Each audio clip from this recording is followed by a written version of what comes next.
Hello everyone.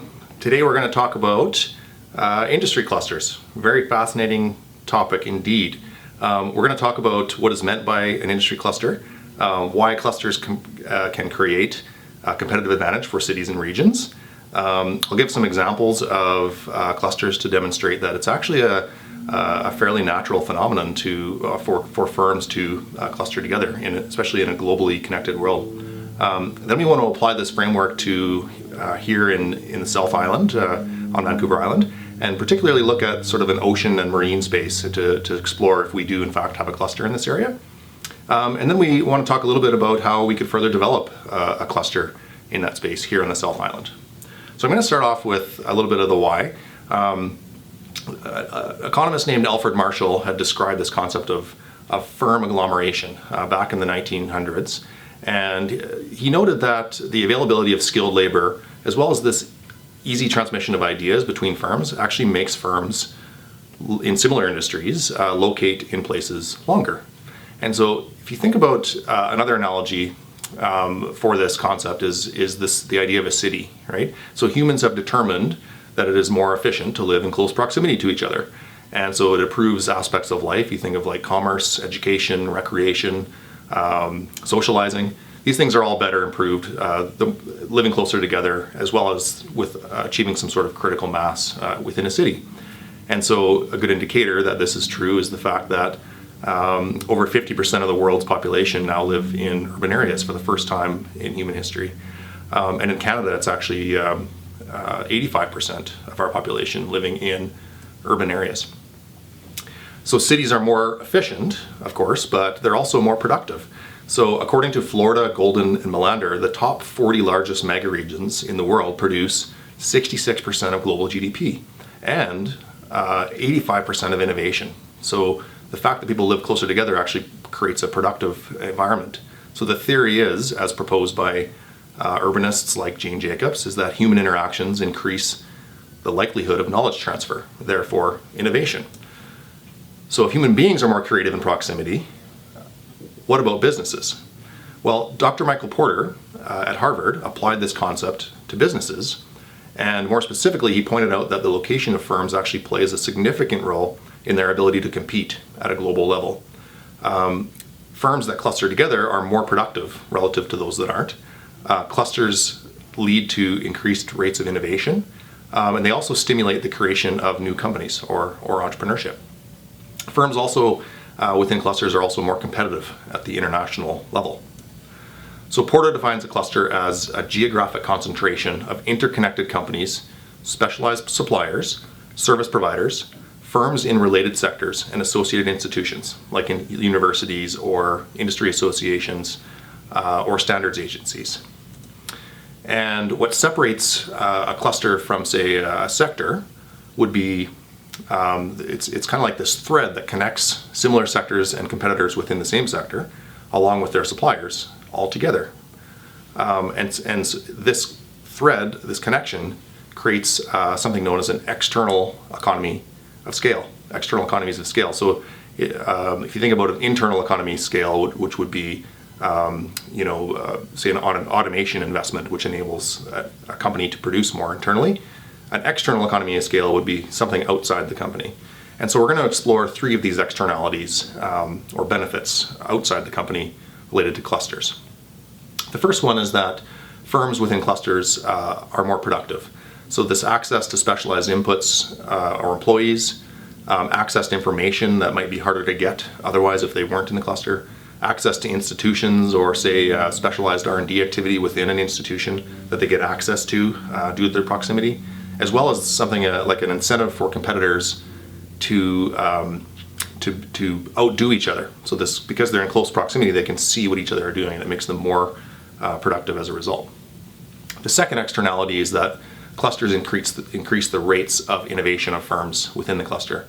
And so if you think about the ability to rapidly perceive a buyer need, so for example, you see a competitor adapting their product to the need of a customer, and you're able to adapt to that very quickly or respond very quickly.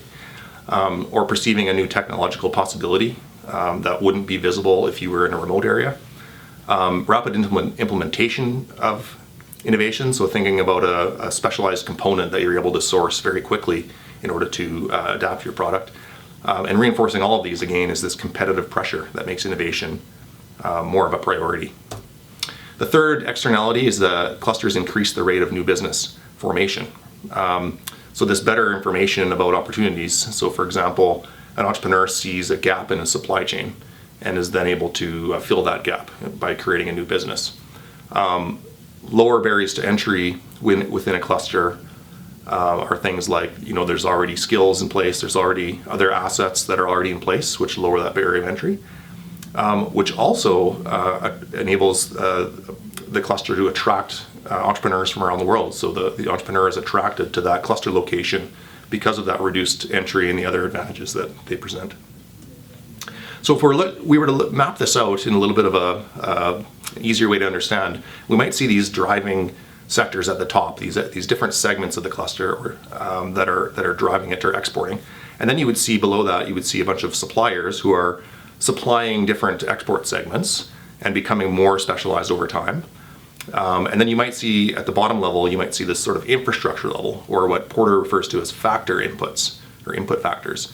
That's things like your specialized institutional stuff, your infrastructure, your business climate, so the way that the governments and foundation partners are sort of adapting to the needs of the cluster over time.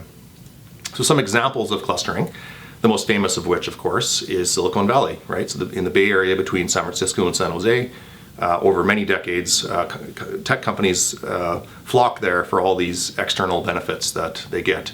But other examples are like the aerospace cluster in Wichita, Kansas. A lot of people are surprised to know that even a small city like Wichita produces 46% of all the general aircraft in the United States.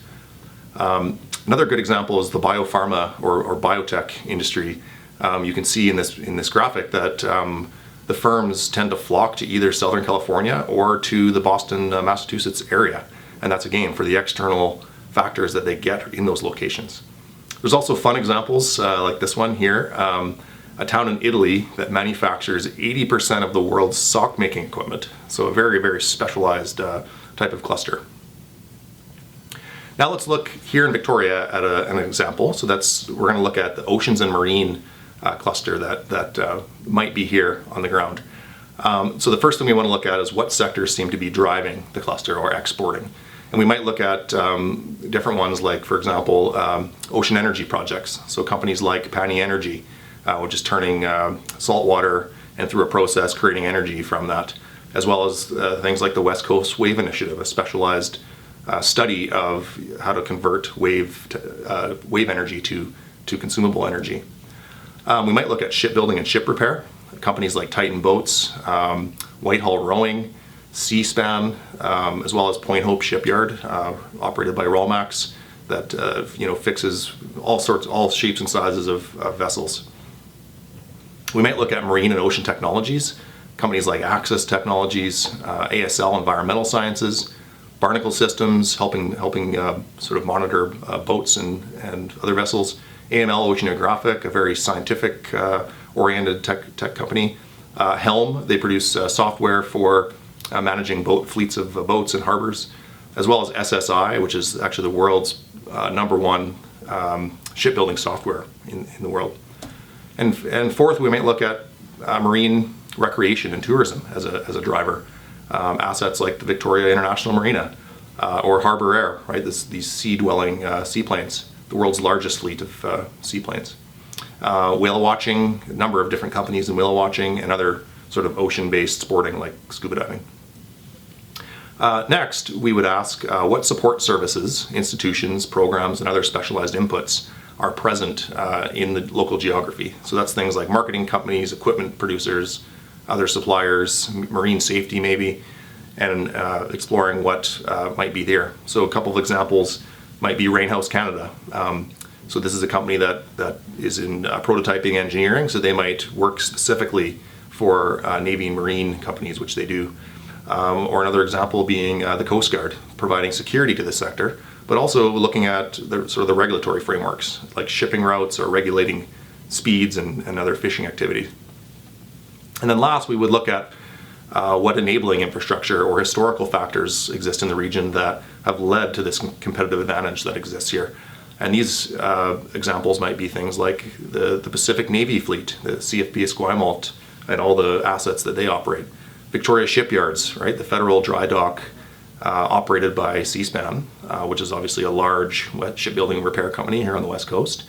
The Institute for Ocean Sciences, a federal research station on Pat Bay up on the Saanich Peninsula. BC Ferries, obviously the world's largest private ferry fleet, very world-class company that has a lot of different inputs and suppliers and innovations going on. UVic Center for Ocean Sciences, so producing research and talent that then move into these other areas, as well as a very large infrastructure project called Ocean Networks Canada, which is, in addition to being, almost 900 kilometers of underwater sea cable off the west coast of Vancouver Island, they also have other research stations all across the Arctic and other parts of Canada, but based right here at the University of Victoria. Okay, the next thing we're going to do is we'll look at this in a map form. So you can see that there are a lot of different stuff. There's a lot of different stuff going on in all these layers of this cluster, both at the driving level, the supplier level, as well as the infrastructure level. So, but you will also notice that there are things missing from some of the inputs that might make our cluster more competitive. So once we map this out, then we would need to do a little bit further analysis on whether, to determine how interconnected these firms are, things like the Herfindahl-Hirschman Index, which helps us measure market concentration and helps us compare to other regions. We could also use analysis tools like location quotient, which measures relative employment concentrations compared to, say, a provincial or national average, and then compare that to other regions. There are also other approaches that would allow us to measure the growth rates and the stage of the business cycles within the sector to help us determine what's needed. The last thing I want to talk about is what process we can then use to develop the OceanMarine cluster. So it's something called the cluster development process. So Porter talks about the role of governments in relaxing the constraints that reduce innovation and productivity, as well as building infrastructure needed. So this enabling infrastructure. So we talked about Ocean Networks Canada being this enabler. So other business and inputs sort of work on top of this infrastructure.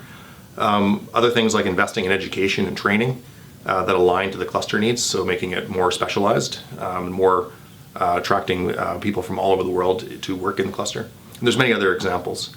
The important point here, though, is that we never want governments or institutions to pick specific firms to benefit from these investments, or sectors even. What we're really after is these inputs or investments that create benefits for a broad number of firms within the cluster as a whole. So that's what makes the impact to society much broader. So I want to wrap it up. In conclusion, I hope this talk sort of helped us understand industry clusters a little bit better and sort of how clusters are relevant to us here on the South Island, particularly in the oceans and marine space, which is a very, very dynamic space within our economy. And I want to say that there's more to come on this, so that we're just getting started in this conversation. But for now, I thought this would be a good overview to explore this concept. So lastly, I'll just point out, there's a number of sources that were used, which I referenced throughout the document. And want to say thanks for watching. Good day.